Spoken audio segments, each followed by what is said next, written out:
Hey, sorry I'm a little late here. Let me just make sure I have the correct microphone.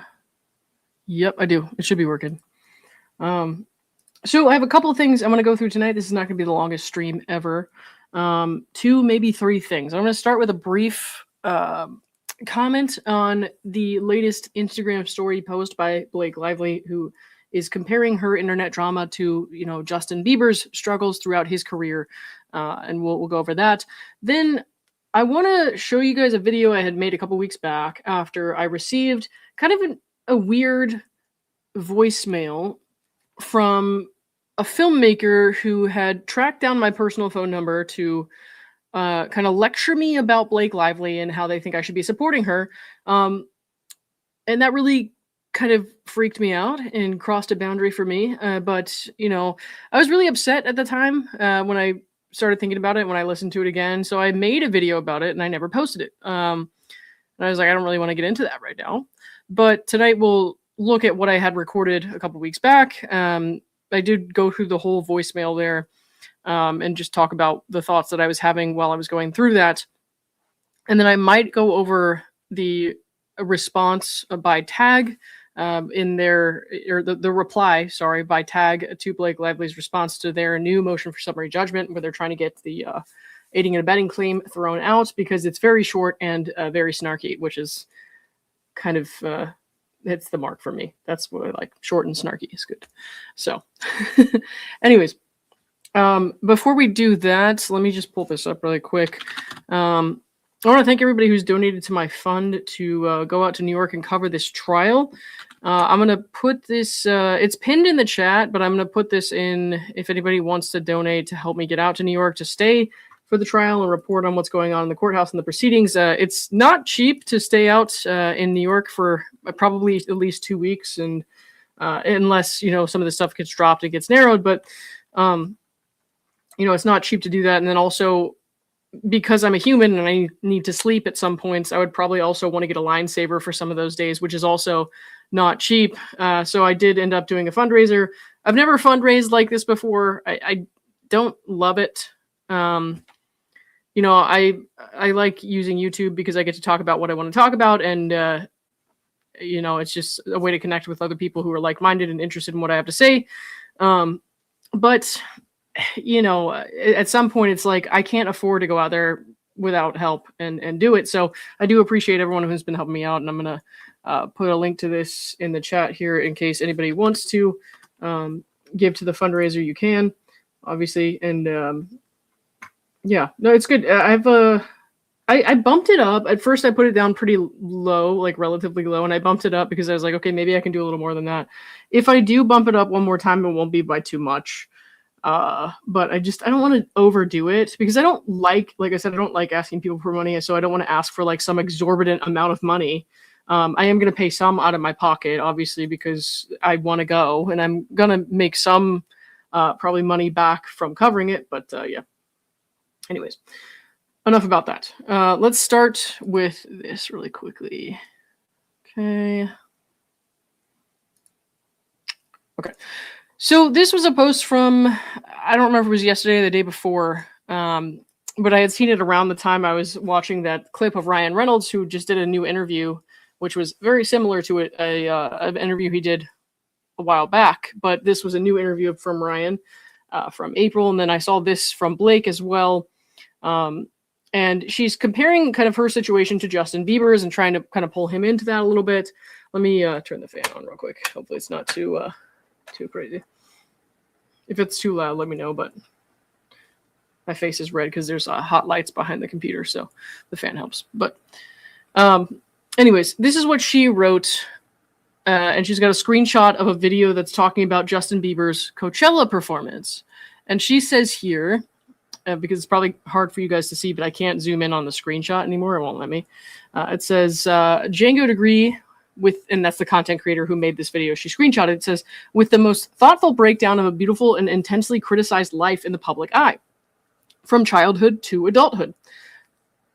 So many people we loved have been hurt and never come back to themselves. We watch it happen every time, and the collective looks back when it's too late with empathy that was missing at the time. Shocked everyone treated someone's most painful days as entertainment. But that isn't behind us. It happens daily. It makes money. It gets clicks, followers, virality. The collective often unintentionally ravaging the health of an entertainer because everyone feels a right to them for being in the public eye. Seeing at, and she tags Justin Bieber here, meet that with healing was stunning. There were many incredible performances for different reasons, jaw-dropping in their own right. What a beautiful time to witness the different works and, most importantly, the humanity of these artists. So she's obviously trying to compare her situation to Justin Bieber's. And Justin Bieber, he was a child star when I was growing up. And when I was growing up, obviously I was a kid too, or I was a teenager too. And there's like a million things you're thinking about when you're a teenager, right? You're going to school, doing sports, and just trying to get into college and all that kind of stuff. So I didn't see a lot of what he went through at the time. I just knew about his music. I knew he was doing concerts and stuff like that. And in retrospect, now I see like these things that have been memorialized on the internet, these awful, awful things that adults in this world did to him when he was a child. The way that grown women in interviews would sexualize him as a teenage boy. They talked about him being naked. They asked him questions about that. They asked him sex-related questions. He obviously was put into the spotlight and connected with Neidigh early on and Usher, which I don't know terribly much about his relationship with Usher. We all know that Neidigh is not a great person for a child star to be connected to, much less a child star. You know, an adult is not safe with Neidigh. But that man clearly, even as a boy, went through tremendous, tremendous pain in a way that is so different to whatever Blake Lively is complaining about right now on the internet. And it's so hard for me to take her seriously because she does stuff like this. And so I see, you know, people will say, you hate Blake Lively because of a smear campaign. I'm like, no, I hate Blake Lively, and I don't actually hate her. I don't like her. I don't support her. I hope that she gets handed a loss in court because I think that's what she deserves. I don't hold any actual like hate in my heart for Blake Lively, but I dislike Blake Lively because of who she is and because she does stuff like this, and she tries to make everything about her and tries to make it seem like she has some special plight or struggle that she's doing and facing for everybody else. And I'm like, dude, honestly, you don't do anything but make Instagram posts and then like speak at events that you pay to speak at or get paid to speak at. Like, so that's not activism, right? Blake Lively's not like a special activist for people who are going through these issues. She just like sees somebody else's TikTok about it, screenshots it, and then slaps something to make it about her on her Instagram story. And then she wants to be like, I'm doing the work. It's like Blake Lively never graduated from the post a black box on your Instagram school of activism back in 2020. That's as far as she ever thought activism needed to go in order to declare herself an icon for these issues. She's a very, from what I can tell, entitled, privileged person who has never really had to struggle the way most people have had to struggle. And now it kind of seems like she's trying to pull in even other like famous people who do have these kind of privileges, who have struggled in ways that she's never had to struggle. And she's like, look at me. You like them? You should like me too. Ooh, it's just, it gets tiring trying to put these things into like intelligent words sometimes, to be honest, because I don't live stream as much as I used to. And I'm sure you guys have noticed that. And I used to live stream a lot, and I would just get triggered by the subject matter, and I would be very vulgar and like vent, and which is fine. It's fine if you want to do that. It's fine that I wanted to do that before. I don't have a problem with that now. Right now I'm kind of a different phase of my life, I guess. But I would read stuff like this and I would get triggered, and I would just like talk in circles and be like, you're a bitch or whatever. But like, I don't know. I'm trying to kind of really pay attention to the meaning of these words and not just react emotionally. So let me go through these and think about it for a second. And also, I'm sure you guys can tell the difference between my pre-recorded videos of late, which are very well thought out and intentional, versus like here I am back live streaming again, and I talk in circles. Like, well, unfortunately, like my brain is wired. I'm an ADHD person. So let's go back through this. A beautiful and intensely criticized life in the public eye from childhood to adulthood. Now, I don't know much about Blake Lively's childhood or her early days as a star before Gossip Girl. But I do know that for us, and she's even older than I am, so by a good 5 years or so, for us, the internet was not then what it is now. So what Justin Bieber has gone through compared to what she's gone through as a child is exponentially more difficult. Because we're people who grew up around the time I grew up, it's like we kind of had to learn as we go with this internet stuff, right? Like this wasn't the way the world worked when we were growing up. And so he faced this whole new dilemma of like people harshly criticizing him from all over the world because more people had access that nobody else had ever had to face. And Blake Lively is trying to sit here like, oh, me too, me too, me too. No. So it's just kind of nutty. All right. And then also, like I said, his issues in childhood, like you could tell he struggled a lot, even as a young guy, with substance abuse and stuff like that, with the DUI arrests. And like he's talked about his struggles with substance use. And this just has nothing to do with her. His childhood struggles have nothing to do with hers. I mean, she's a Nepo baby who, had to make millions of dollars filming a TV show when she was a teen? I don't really know what to say about that. And I'm not saying nothing bad ever happened to her. I'm just saying this is tone deaf to compare your problems to his at this point.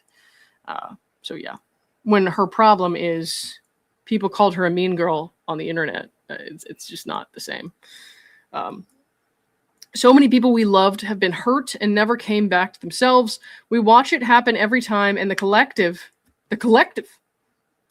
looks back when it's too late with empathy that was missing at the time. Shocked everyone treated someone's most painful days as entertainment. But that isn't behind us. It happens daily. It makes money. It gets clicks, followers, virality. So let's look at this part right here. The collective looks back when it's too late with empathy it was missing at the time. Shocked everyone treated someone's most painful days as entertainment. So again, what Justin went through and the criticism he got is very different. Like people would say awful things about him because he was like, they called him like feminine looking. And so they called him gay and said all kinds of crazy things about him. And everyone who liked him was gay or whatever. And just like the kind of stuff that was edgy to say back in like 2009, you know what I mean? Very different than whatever Blake Lively is dealing with right now, which is honestly a consequence of her own behavior. But that was just, people just hated Justin Bieber to hate Justin Bieber. And I've never been a hater. I've actually always liked Justin Bieber. I'm not a super fan, but I've always liked his music. I still do now. I'm not ashamed to say that. But people have always been made fun of for liking Justin Bieber because Justin Bieber has been relentlessly mocked for pretty much his entire life for no good reason, mostly, other than people thought he was like a femboy or he was like too lame or different or not cool. You know what I mean? It's not the same at all. Blake Lively she says the collective, she means the public, looks back when it's too late with empathy. Okay. Well, the thing is, she went to the New York Times and to the public courts funded by the collective, the public, as she calls it, the collective, went to the public courts that we fund with the money that we don't have to give, that she does. But still, the public funds the court process. They give the salaries of the people who work in the court. They give, for the court to actually function, the public pays for that. They don't pay for the attorney fees for Blake Lively, but they do pay for the courts to function, to operate, to do these things in this long, drawn-out case. So she says the collective looks back when it's too late with empathy, as if the collective isn't involved. When she told the public that she doesn't want us to write this off as celebrity drama. She wants us to see ourselves in her story.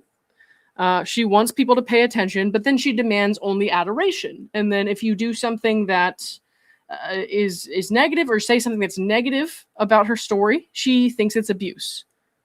She literally thinks that's abuse. And if she were just like talking about receiving threats of harm, saying that she was being stalked or something like that would be a different story, right? But what Blake Lively is complaining about is that she asked a whole bunch of people to have an opinion about what happened to her, lied about a whole bunch of it, and then when people found out, they didn't have nice things to say. Or even before that, when she was marketing the film, which she had total control over, People thought she was a mean girl, which they've been saying for years and years and years. And I never thought anything negative of Blake Lively before she filed her lawsuit. And so that's why this is so ridiculous when she says the collective and she acts like everybody's been in on this plot together against her and she's been through this horrible, terrible thing. It's like, no, you asked everyday people who cannot survive the same situation that you have survived with the resources you have to like look at and scrutinize your story and to make it personal for them. Literally, see yourself in my story. Literally make it personal for you. And then when you say something she doesn't like, she's like, oh my God, I'm being abused. Give me $300 million. Like, what the fuck? So, anyways, shocked everyone's treated someone's most painful days as entertainment. And again, when you go to the New York Times, when you go to the courts, when you ask people to see themselves in your story, you are literally making it extremely personal for them on a wide scale, like trying to get as many eyes on your story as possible. And then you're like, oh, there was, they treated it as entertainment. No, it's not entertaining. I do not find this entertaining. I find it disturbing. I'm upset at the way that she's abused the courts the way she has. I'm upset at the way that she used this as a cash grab, as a notoriety grab, in my opinion, to try to make herself a Me Too martyr when there are people who need the California 47.1 law to protect them, when there are people who actually are independent contractors who are mistreated in the workplace, who don't have the power that she had, and who aren't treated with the same kid gloves and given everything they want like she has been. And then, those people, they have no recourse. And she's scaring people.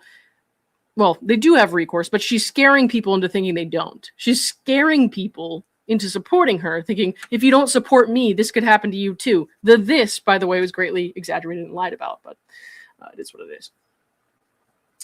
2:50 a.m. in the UK. Oh, good night. All right. Anyways, we'll try not to spend too much more time on this. We'll get to the voicemail in just a second. I'll put timestamps on this for people who are rewatching. The collective, often unintentionally ravaging the health of an entertainer because everyone feels a right to them for being in the public eye. Listen, I think that people who send her DMs, hateful DMs and shit like that, like that's crazy and she shouldn't be receiving stuff like that. People who threaten her, that's crazy. They shouldn't be doing that. I fully support her like filing a police report or even like people being prosecuted for threatening her. I think that's entirely appropriate if people are going that far. But if people are just like saying negative things about her on their social media pages, all she has to do is not look. And if she really has a hard time not looking, she could bury her phone in her piles and piles of money so that she can't find it. And then she wouldn't have to look at it. So I don't have a lot of sympathy for her. And I don't think a New York jury is going to have a lot of sympathy for her. But that's just me. Ravaging the health of an entertainer, like I said, the stuff she's complaining about in her court case is that she's being called a mean girl. That's not exactly ravaging your health, being called a mean girl. Saying, look at me, tell me what you think, feel for me, see yourself in my story, and then people saying, no, you're kind of out of touch, and I don't like you. That's not abuse. That's not the collective ravaging your health. This is kind of like delusional to me, it sounds like almost. And I think she knows what she's doing, but this sounds delusional. You know what I mean? I really do think that she knows she's blowing things out of proportion, but it's ridiculous.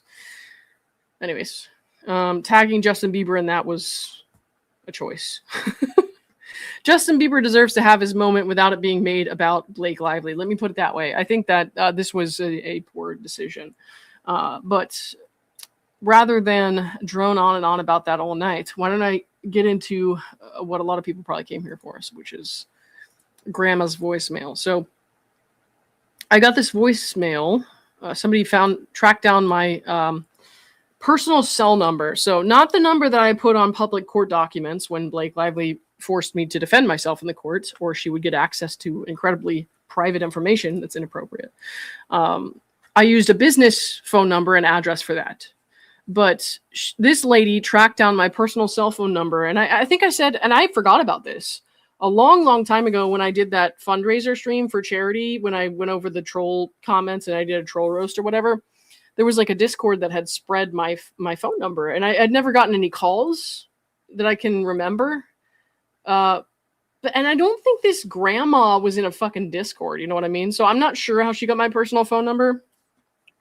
But yeah, I don't really remember if I ever got any calls or texts from that Discord. It's honestly been so long. It feels like it's been forever. It's only been like a year and a half. But anyways, this grandma got my phone number somehow, probably the same way those Discord people did.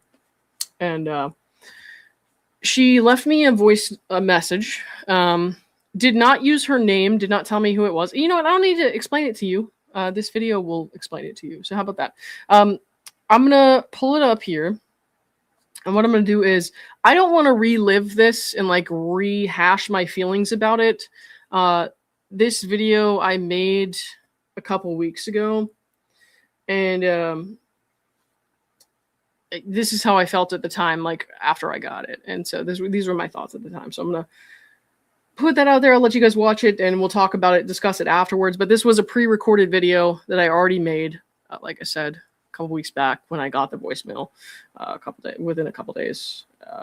And we'll talk about it after. I might skip over, because I drone on a little bit in this, so I might skip over at some point some parts of it. But if I do, I'll let you know. So I'm going to hide myself over here for a minute so that you only see the video on the screen. And then we'll talk about it afterwards. Hang on.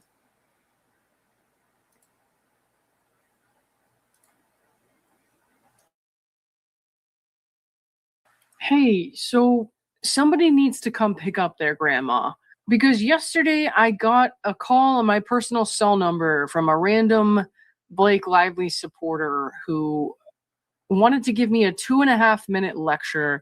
I have never met this person. I do not want to receive messages like this on my personal phone. This is not okay. But as uncomfortable and disturbing as it was for me to receive this message from a stranger, it's also very sad to me. Because this woman is 70 years old. She says she's been a lifetime member of the Writers Guild of America. She's been in the industry for 42 years. And she decided to use her real phone number to call me. And I don't feel guilty for letting everyone know who's doing this, because she needs to be discouraged from doing this to people in the future. It's not okay to force communication on people who don't want to talk to you and give them unwanted lectures. And the fact that she didn't actually leave her name attached to the voicemail made it a little bit scary for me, because I didn't know who it was or how unhinged they might be. I didn't know if they were going to escalate. I didn't know if they knew where I was. I was at my cousin's house, spending time with my family, staying away from the internet for the most part, not making videos about this case, because I need my time away. I don't want to spend endless amounts of time on the internet talking to people about this. But I felt a little bit afraid, so I did a reverse number search.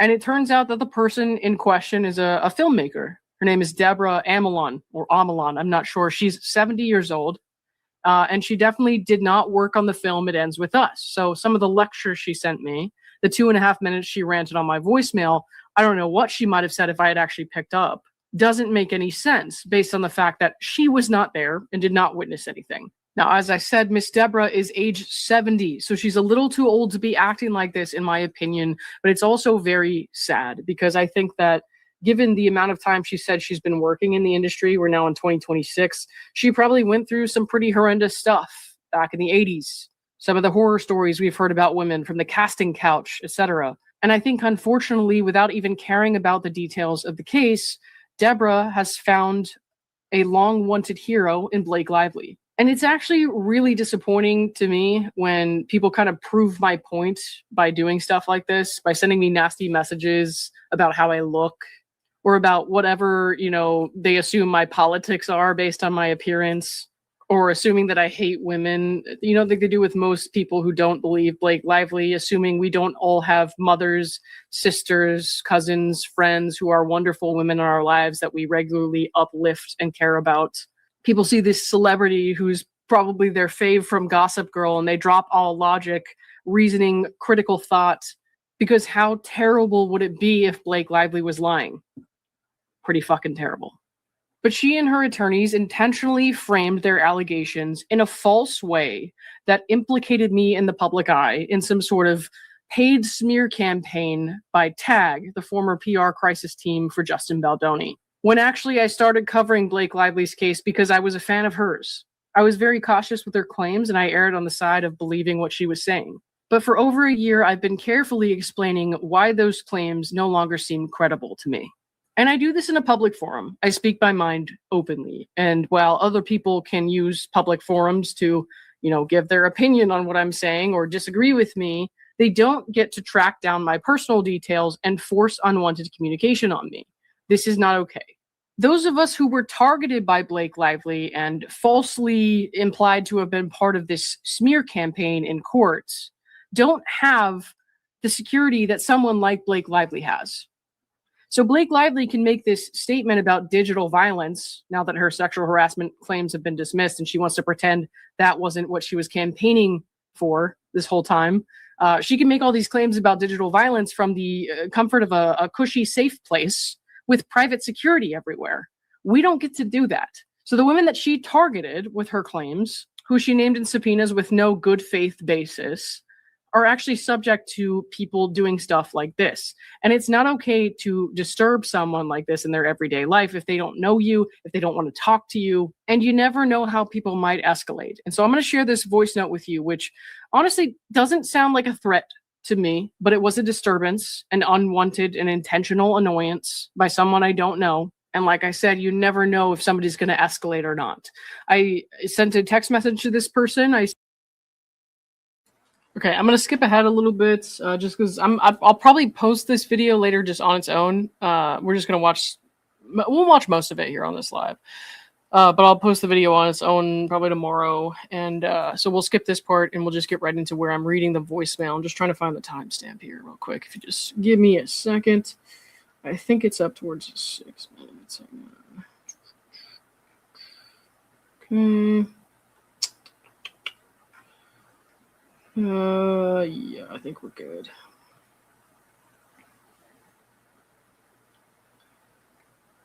Yeah, we'll start at 7:08 or whatever. Yeah, we'll skip a few minutes ahead, and then like I said, I'll post this in the morning, so you guys can listen to the whole thing tomorrow.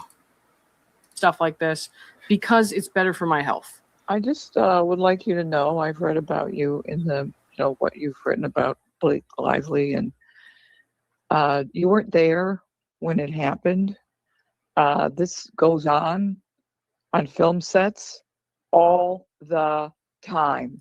So Deborah Amelon, the woman who left this message, she also was not there. She doesn't know what happened. She apparently doesn't know that Blake made accusations that were later disproved by video evidence, where people could see and hear for themselves that what she claimed didn't happen the way that she said it did. And despite her having all of the film from the entire time they were filming this movie, she was never able to provide a shred of evidence for her other claims. There was only evidence that disproved what she was saying, that she was not naked during the birthing scene, that Justin Baldoni did not sniff her intentionally with passion and say, "Oh, it smells so good" during the dance scene, and that the unscripted kissing was actually a kiss on the forehead between two romantic characters in that dance scene, and she actually put an unscripted kiss on him. So if every person who disagreed with me about Blake Lively's behavior was at the strength. So I will, as I said, post the whole thing for you guys to hear tomorrow, but I'm skipping over some of it. Blake Lively had the strength to fight back. This is why women are so far behind. They don't make as much money. Hollywood is a man's game. Men have dominated it for over 100 years. Again, like I said, this is kind of sad because this woman, she doesn't actually know me. She hasn't listened to any of my opinions for real. She doesn't know where I'm coming from or why I feel the way that I feel, because that's complicated. It takes hours and hours of explaining of all the things I've gone over, the hearing that I attended, the documents that I've read, the evidence that wasn't there or that was. But it's sad that she feels this way based on her experience, because she obviously went through something that I'll never know. And frankly, I don't want to know. I do not want this person to be part of my life. Not if they feel it's appropriate to cross this boundary and to try to intimidate me out of speaking my own opinion. Because women who support other women, they believe that women are allowed to have their own thoughts, their own opinions, even if we don't agree. It's not a matter of equal rights as long as you're on the woman's side. It's that every woman is an individual who should be treated equally. And this grandma who might have had too much champagne at brunch is now trying to lecture me about what I can and can't feel or say. And it sucks because I don't want to diminish whatever she went through in the 80s or the 90s or the 2000s. But there have been so many other women who came forward and did a ton of work to get these issues to the forefront of public attention before Blake Lively. And they didn't have glaring evidence to the contrary of what they were saying. It is very sad because this woman is looking for a hero, a champion for women's rights on set, and Blake Lively is not that. All of a sudden, she's ditched the narrative that she was working towards safety for women on set against harassment. That's not what it was about. It was always about retaliation and the effect on her reputation. And they know how they've dominated it. And it is through sexual harassment in every way possible. I know this because I worked in this industry. I am a writer, and I have made a living as a writer. I've been in the Writers Guild of America for 42 years. Guess what? There are only 24 women that have lifetime status, and I'm one of them. And of the 24, only 3 have had children. I'm one of those. That's got nothing to do with me, and I don't know what the kids have anything to do with anything either. And also, this kind of humble bragging and campaigning for herself that she's doing is part of why I was able to easily confirm that she was the person who called me, because she did a weird, creepy cold opening where she's just like, I heard about you because of the Blake Lively case, and doesn't even say who she is. But guess how many lifetime males there are? Sorry, guys. Unfortunately, because of StreamYard delays that week, the sound and the video are a little bit off. So if you want to just listen and not look at my face, that might help if that really annoys you. But yeah. Who have that status? 7,000. Didn't even say who she is. But guess how many lifetime males there are who have that status? 7,783. So just look at that right now and just have some kind of understanding. So the last thing you should be doing is cutting down Blake Lively for speaking out. I'm wondering what exactly Deborah thinks Blake Lively's crusade here has to do with that disparity. I don't know if there's actually almost 8,000 men with that status in WGA and only 24 women. That sounds like a massive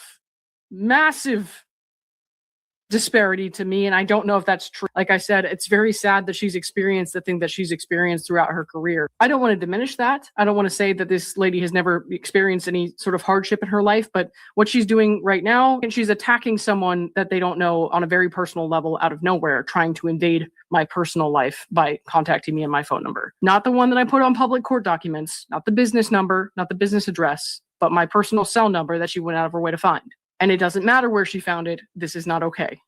Finally, you should be using your YouTube channel for that, to prep her up and to prep up how women are seen in film and TV, because not enough women write film and TV. We need more female writers out here. It is unclear why this person thinks that me refusing to speak out against women who abuse the system and hurt innocent people, including multiple women involved in this case, by the way, because Jennifer Abel was wronged on a very deep personal level that Blake Lively and Stephanie Jones should, frankly, in my opinion, go to jail for, but they won't. But it's totally unclear what my YouTube channel has to do with what she's saying about needing more female writers. If I'm correct, it was actually Blake Lively's husband who undercut the female writer to take credit for one of the major scenes in the movie. And Blake made sure to promote that in the press. So this is not helpful, nor does it have anything to do with me. I can't help you with the issue with female writers. I have a day job. And also, if I want to spend my time on YouTube talking about unicorn farts, I can. You still can't contact me at my personal number. It's creepy and insane. Maybe you're one of them. Maybe you'd like to make a living as a screenwriter. Maybe, start reading some screenplays. They're very accessible online. You can learn how to do it. Maybe that's where you belong, to where you can fight your way through this battle, because it is. Whereas men get their careers so easily. It's a boys' club, worse than you could ever imagine. And this is why I feel so bad calling out this person on this weird boundary pushing behavior. It's because I think she means well. And I think there have been times in all of our lives where we've meant well and we made a mistake that made someone else feel uncomfortable or upset. And oh my God, it's so frustrating, because this is not okay. And that's the main message that I want to send there. It's not okay to contact people like this. But also, like, As self-serving as this message is, she's clearly going through something, or she's triggered by this and she's reflecting on her experience and feeling bad. And I hate that. Okay, I do. But you can't put that on me. That's not okay. I don't want to feel bad about that I don't want to be a screenwriter. So it's just like these messages, they're not welcome. Even the parts that are well-meaning, they're not welcome. So good for Blake Lively. Please use your YouTube channel and your followers to give her strength and to understand this goes on every set. And then it cuts off. That's the end of Grandma's voicemail. And maybe she hit the disconnect button by accident. Maybe the phone cut her off. I'm not sure. But somebody come get your grandma, please, because I don't want her to get in trouble if she keeps doing this to people.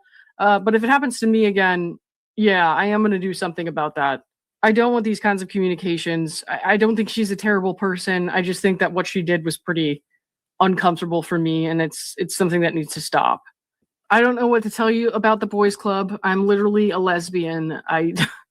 Jesus. I don't know what else to say. I both feel deeply disturbed by this because I never know who else is going to find my phone number and call me and possibly threaten me or find where I am now and do something to me or my family. And I'm also just sad. I'm just sad because I don't think that lady means harm, but she did cause it. Because I'm doing what's best for me and my health right now, both mentally and physically, and it's hard. And so I can't be getting weird badgering messages like this during my life, during my day, my real life off of the internet. So I don't know what else to say. I wish her the best. I really do. But like I said, if this happens again, I will report it. I just feel like this is unacceptable. You can't force conversations about this lawsuit with me in my time away with my family. So. And like I've been trying to say, it is one thing to express your opinion online on your social media page, respond to something that's public on the internet, whatever. It is another thing to force communication on someone who does not want to communicate with you, who does not know you. And I think that even though this woman was probably well-meaning, because I'm trying to see this in the best light possible, it was also disturbing to me. So please take that into consideration when you are commenting or talking to other people, content creators online. You want to respond to public statements, public videos, whatever, but nobody should be forced to communicate with you. Nobody should be forced to have you be a part of their day, part of their life. That's too much. I am a little freaked out because like I said, I don't know if there's going to be weirder or more intense people coming. I don't know. You never know if somebody violent is going to find your number, your address. And that's why it's so scary sometimes to share your real face and name online. And I know that's why a lot of people who were subpoenaed by Blake Lively and falsely implicated in that scheme with Tag by her attorneys felt afraid because they don't want to be found. They have kids, they have families, and it's not right. So please keep your opinions about things you see on the internet, or just talk to people you know about it. Do not force your way into the life of a public figure or a YouTuber or even any random social media user. If you find yourself trying to track someone down, just know that anything you have to say to them is going to be lost in the concern that you are mentally unwell because you went out of your way to contact and insert yourself into their life. So nothing you say at that point is going to matter anyways, and it might get you in trouble for harassment. So that's all I have to say for now, guys. I feel bad for the lady, but at the same time, it's like I feel bad because of the lady. You know what I mean?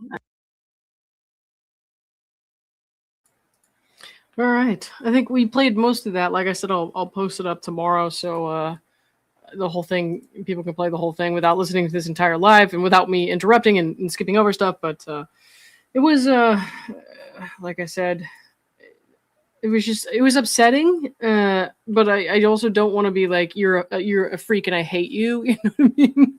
But my initial reaction, I remember my initial reaction was some freak tracked down my phone number. And then, after some time, it's just like, it's even more upsetting when it's like, I don't want to hate on her, but also I do, because it's like, you cannot act like this. So yeah, that was crazy. But anyways, there's this short filing by Tag that we'll go over, and that'll be the last thing we do for tonight. It's not very long at all. But as we know, the judge invited TAG basically to file a renewed motion for summary judgment. He gave them a deadline, kind of gave them a roadmap for what to do. Blake Lively, of course, gave her rebuttal to that last week, and then they have posted a reply in support, which is basically just like a giant fuck you, which is kind of a lighter note and a safe thing to read right now, not a more upsetting thing like what I just listened to. It's hard to, like I said, I didn't even want to listen to that live. I wanted to play the video that I already recorded. I was like, I don't even want to relive that. Because I was at my cousin's house out of town. I had been enjoying some time with family away, not talking about this case or really streaming or posting much at all. Because that was what was best for my health, was just to take a break. And I get this random fucking phone call. And I was at my cousin's house, like where she has her baby there. And I was just, worrying about like, what if some freak tracks me down where I'm at my cousin's house with her baby? And like, you know what I mean? Like, it's not something that you want to experience. So anyways, let's move back to the court. How about that for now? And we will be done here soon. I think it won't be much longer of a stream. Anyways. All right. So they're asking, they say the motion addresses California's similar treatment of issues of direct liability and aiding and abetting liability. This is written by Kevin Fritz, one of the attorneys for Wayfair. He says, Lively improperly attacks TAG for engaging in the legal analysis that was prompted by the court in its recent opinion and order. So, of course, Lively has to put up a defense, I guess, but it's not going to go well for her. The court basically outlined for them how they could get this claim thrown out. And this is, of course, the aiding and abetting of retaliation claimed by TAG. If this gets thrown out, TAG is gone entirely from the lawsuit, which would severely hurt Blake Lively's claims that she's tied to some smear network, which is, I've seen the other cases and the articles about the other cases going around about how TAG is being accused of running smear websites on people with like weird rando fake stories and crazy stuff. But like, there was never a smear website about Blake Lively. The only thing that happened to Blake Lively is people responded negatively to things she has actually done and actually said. And for me personally, like, I never had a negative opinion about her until I read her lawsuit and saw that she didn't tell the truth. So, I'm not really sure what else to say about that, but the ADHD is kicking in. It's past 10 o'clock, so I'm pretty much hopeless. Anyways, she argues TAG erroneously relies upon California case law pertaining to whether a business entity agent may be held directly liable for retaliation under FEHA, which is a claim she does not assert against TAG. So again, if TAG gets thrown out, Blake Lively's whole claim to fame with this smear campaign network dies. And so she's going to be really upset about that. Mr. Fritz writes here, however, as Lively knows, yet chooses to disregard in its recent opinion and order, the court noted that there is at least some reason to believe that aiding and abetting liability might apply to business entity agents, given that the California Supreme Court treated issues of direct liability and aiding and abetting liability similarly in Reno, which is another case. I like how he wrote here, Lively chooses to disregard in its recent opinion and order.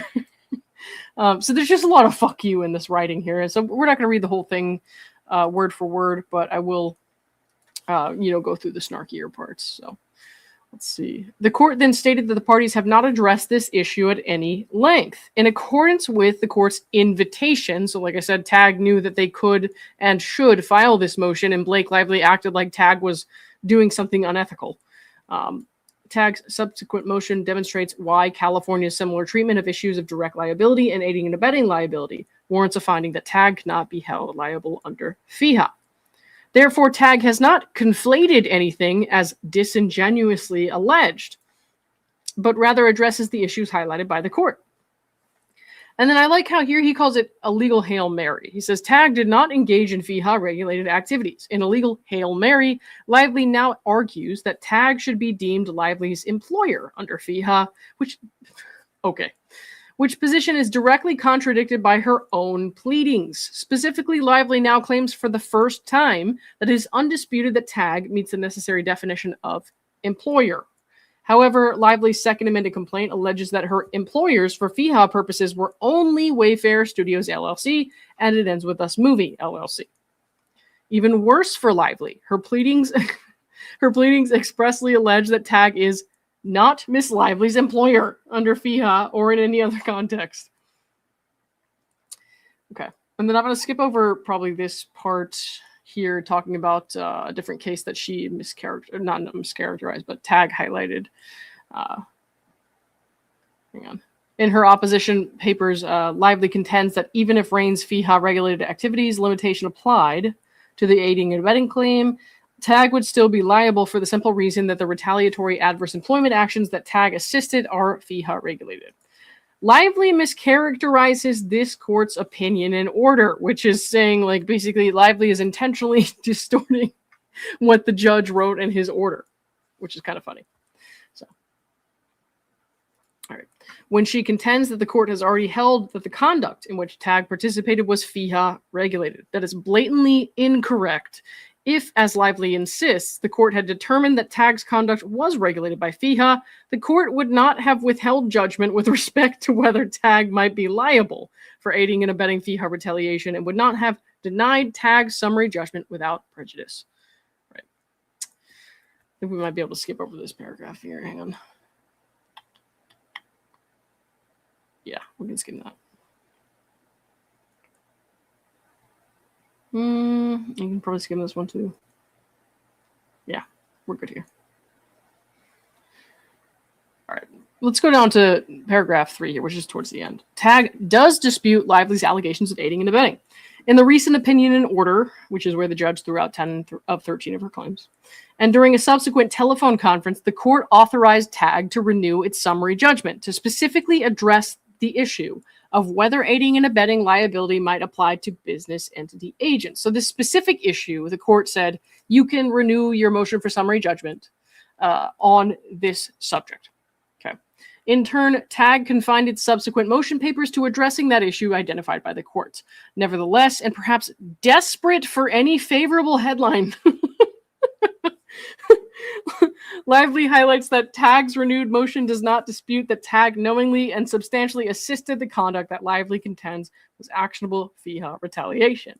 In other words, according to Lively, Tag should have abused the court's leave to renew its summary judgment motion as some sort of license to argue anything that Tag desired.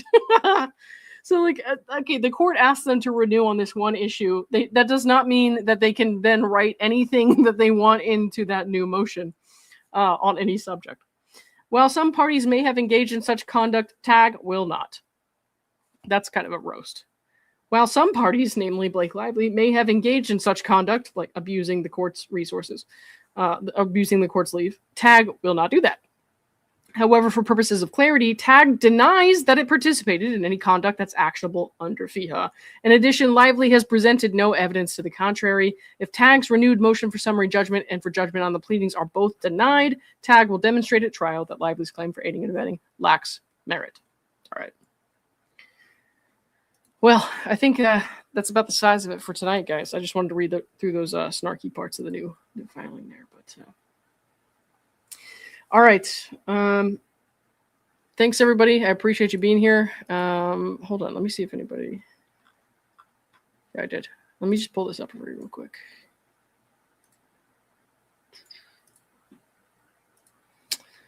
Thanks to everyone who gave to the fundraiser for trial. We're pretty close. We're at like 6,100, right? Anonymous giver, thanks for the $30. Godspeed. Susan, thank you for the $100. Wow, that is super generous. Thank you so much. Mary H, thank you for the 10. Hope this helps to get you into NYC. I love your commentary and investigative skills. I do appreciate that. And then I got another anonymous giver for 107 hours ago. Thanks so much. I will do like a stream where I go through all of these, but I can't do it all tonight. So I was trying to figure out if like the status conferences, the one that's supposed to happen in 6 days or so, I was trying to figure out if the status conferences are open to the public, but then that would cost more money to go out there and do all that. So I'm not positive if that's even a thing yet. So if it is, though, I would consider it. I just don't want to overdo it because I know I'm going to be paying a lot next month to be out there. So I'm going to have to figure out my situation for where I'm going to stay and all that soon. But I want to make sure it's refundable because I don't know if the judge is going to throw out one or two more of these claims. So we'll see. But thanks, everybody, for being here. I appreciate that. And I will see you all next time. All right. Wait. No, we're good. Yep, we're good. All right, I'll see you next time. Bye.